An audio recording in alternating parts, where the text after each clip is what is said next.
Welcome to ExpoSure shows, seminars for this year's sportsman shows. We're going all online this year, so I'm going to talk about tidewater trolling, mostly for the Umpqua River. That's my experience. So, number one, got rod and reel. This is a Loomis. It's an E6X rod, number 1263. They make a 165 and a 166 also. That's a little bit heavier. Great rod. Again, this is a 360 skateboard, as some people call them.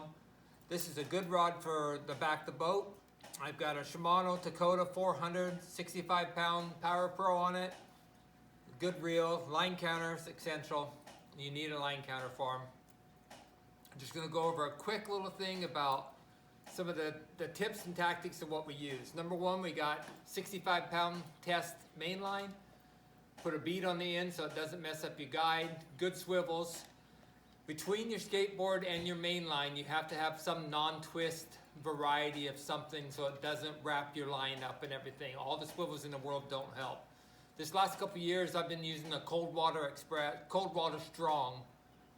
It's a really heavy mono, works very well. This is a 18 to 24 inch. This is 18 inches is what I use most of the time.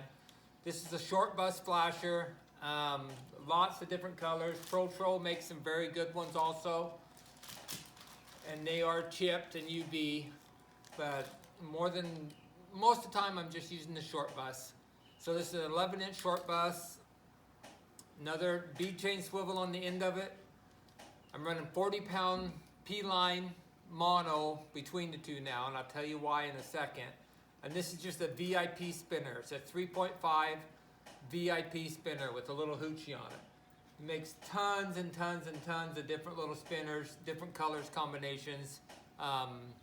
Pick your poison and go with it. They're a good spinner. Short Bus also makes some good spinners for them. And there's a lot of companies coming out now with 3.5s. I've kind of used the VIP ones forever and that's had good luck with them. The reason for the 40-pound test. Our leader length is between 18 and 24 inches behind the Pro Troll and the spinner. That's a lot shorter than a lot of people are using. The reason we're using that is because it seems like in the last couple of years we're getting more bites. With the 30-pound leader material that we were using, we were breaking off a lot. So I bumped it up to 40 and that helped a lot. I'm actually thinking about going to 50 next year. Some of the guys are using it and saying they haven't had the fish shy away from it at all or anything. This is 40, so that's one of the reasons I'm using this. One thing with these Pro Troll rods, you're saying, man, that rod's, if you look it up, you can see the bend in it. Maybe you can see the bend like this, but it's a pretty limber rod. When I first started running Pro Trolls, I always had at least 12 ounces, and the weight snaps directly onto the leader right here. There's no dropper, no nothing. You do not run these close to the bottom anyway. But the weight snaps directly onto this. With at least a 12-ounce weight, you don't want your Pro Troll because it's going in circles. You don't want it lifting up and down your whole offering. You want the weight to hold it down and let the Pro Troll do its action, which is going to make 14 to 20-inch circles depending on speed, current, weight, whatever you have in the end and everything. The last couple of years, people have been dropping down to 4 to 8 ounces on these. If you watch the rod tip when you're trolling, it's not even throbbing. It used to be you wanted like a throb a second. Every time the rod tip goes down as the Pro Troll goes, you got 1001, 1002. And now with the lighter weight, it's just like you're trolling. What that does and why it is effective, because the Pro Troll just barely turns because the sinker's moving all over the place. So if the fish are a little bit shy like they seem like they are on the Umpqua, that helps a lot with bites. The last couple of years, it seems like we've been getting more on the lighter weights than we have with the heavier rates. I run 14 ounces up front and 5 to 6 ounces in the back on these rods.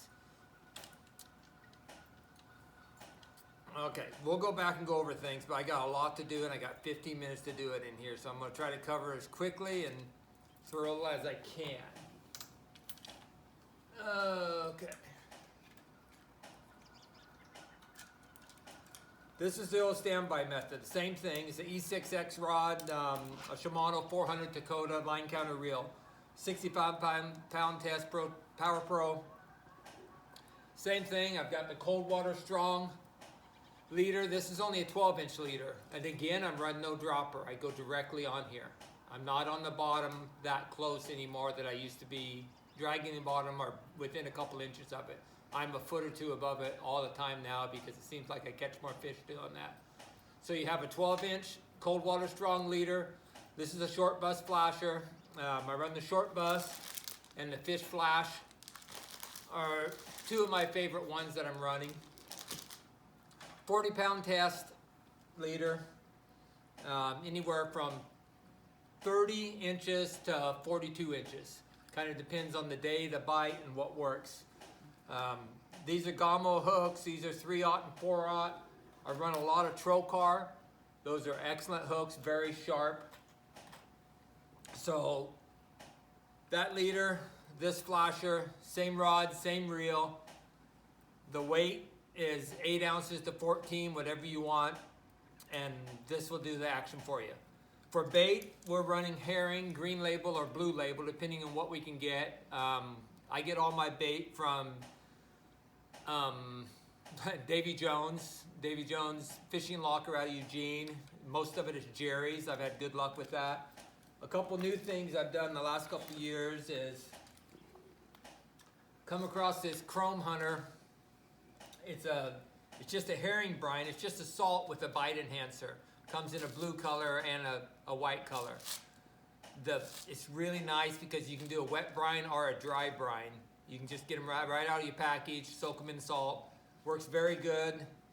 These are plastic containers, so if you have the regular salt containers in your boat, they don't draw moisture, and they have a packet in there to keep everything dry. So that's Chrome Hunter, and then of course Procure. I've got the Slam Mullet, I've got all sorts of different scents on there that you can add to your bait. I do not like to add it before I fish. I add it as I'm fishing, because some days they like it, some days they don't. Some days they'll only eat bloody tuna, some days they don't want bloody tuna. So that way you can add it as you go. So I think it was last year when these come out. These are spinfish. And the nice thing about this is they come apart and you can fill their body cavities full of tuna, ground up herring, whatever your favorite scent is, scent gel or whatever. And they spin on their own. You don't have to tune them, you don't have to do anything. They do work well behind the skateboards or the 360s. They work fine on the inline flashers also. You can run them right on this. So these work very well. Your imagination is kind of, you can fish anything back there. Some of the guys that fish Rapala plugs, some of the bass lures, you can fish a jig, you can fish anything with a hoochie on it, you can fish an anchovy setup. Don't get stuck. If we would have, nobody ever would have used the 360s, or nobody would have run 4 ounces with them, because that's not supposed to work, but it does. So just kind of go with what you got there. All these are VIP spinners. Maybe when we get done, right at the end of the seminar, we'll come up and get a close-up of these. You can kind of tell. It's like 5 or 6 of my colors that I've used the most and had the best luck with. On the Umpqua River, most people troll with the tide, meaning if it's an outgoing tide, you're going from upriver to the mouth of the river, incoming tide, the same thing. If you are fishing the river, keep your eyes open, be courteous to everybody, and if you see somebody doing extremely well, there's a couple reasons for it. Number one is he's either at the right depth, the right speed, or he's got a different bait, different flasher combination that they like. Sometimes you're just in the right place at the right time and you can do everything wrong and catch a fish.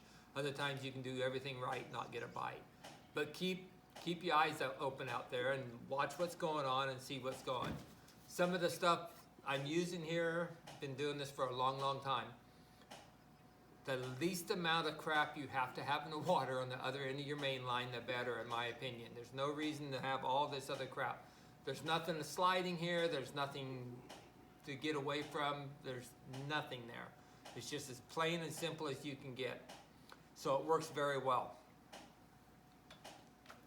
So there's the rod and reel combos. Let's go a little bit more.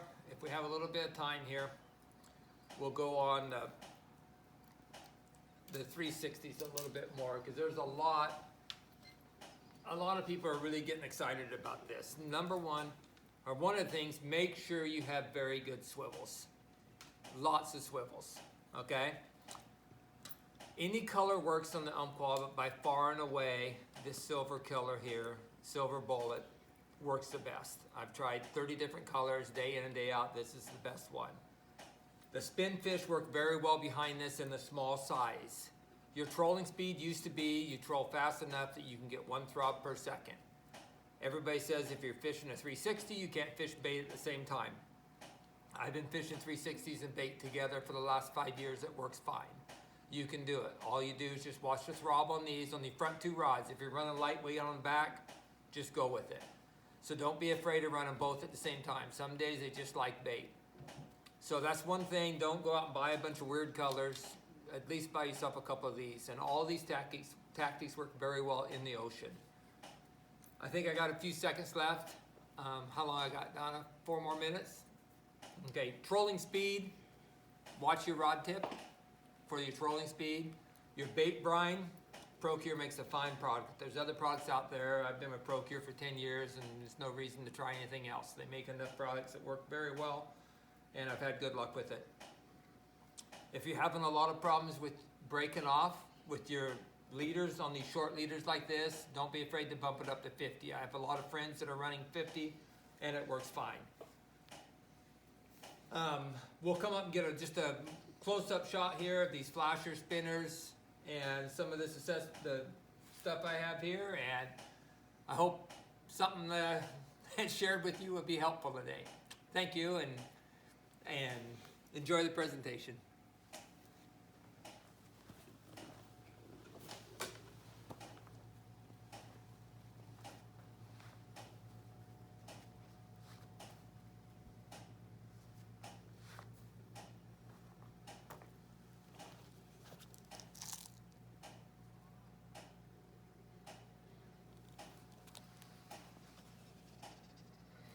These are the single hooks for ocean, and these are treble. You'll notice some of these have Colorado blades, some of them have a Cascade blade. You kind of have to trial and error on your own to see what works for you on that day. I need to get a new shipment coming. These have been well used.